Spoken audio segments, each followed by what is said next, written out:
Welcome to this developer blog, where we take a look at ScanSahara, File Metadata Viewer, a desktop application created in Python. We will take a brief look at the code and structure of the project, and then demo the application running.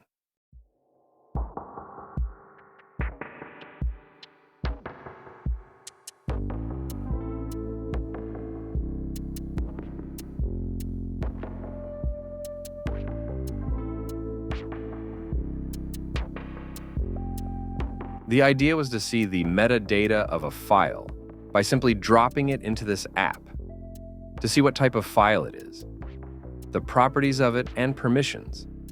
Once the basic information was outputted, worked on expanding the app to handle scanning image file too and getting the metadata for them. This illustration shows the libraries that were used to do this.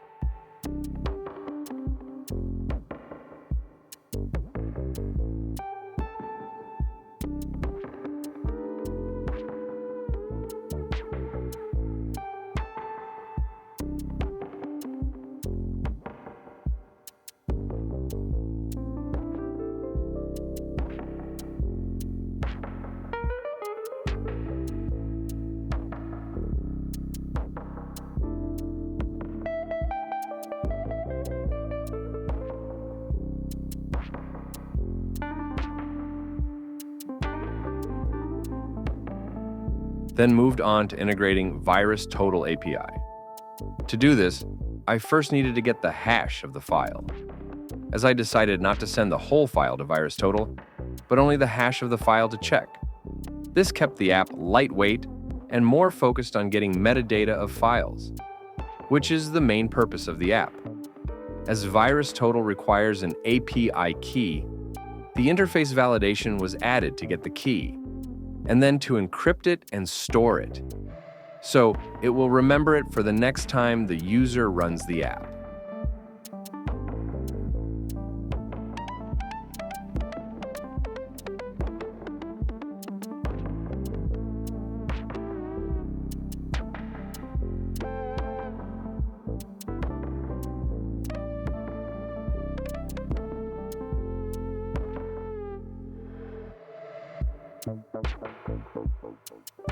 Also, some limitation were added for both the number of files that could be dropped in for metadata scan, and VirusTotal queries are limited to 4 per minute.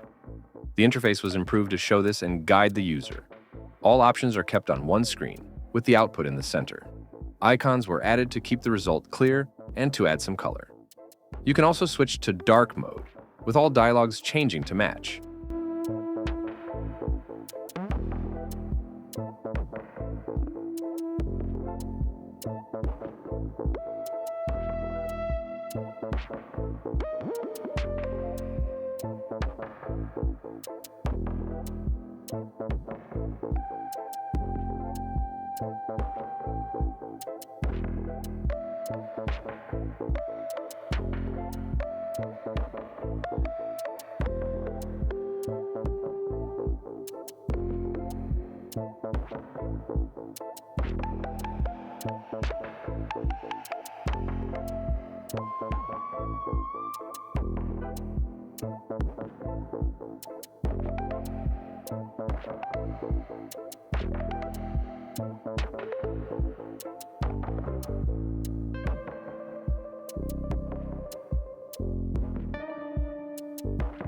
And finally, an export option was added to a JSON file. This required to format the output, e.g., remove the icons and any extra layout tags. The rest of the video is running the application with a number of different files.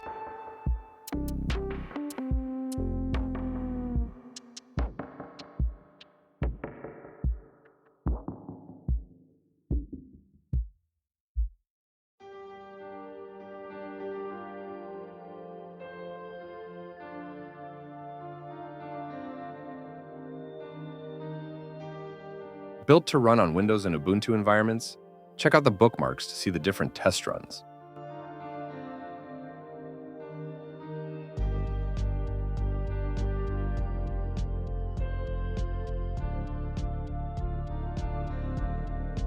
The disclaimer here is important to note. This tool is intended for educational and informational purposes only. Always use trusted antivirus software and exercise caution when handling unknown files. I leave you with the rest of the video. Thank you for watching.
Note with Commodore OS Vision 3.0 Debian Bookworm via VirtualBox.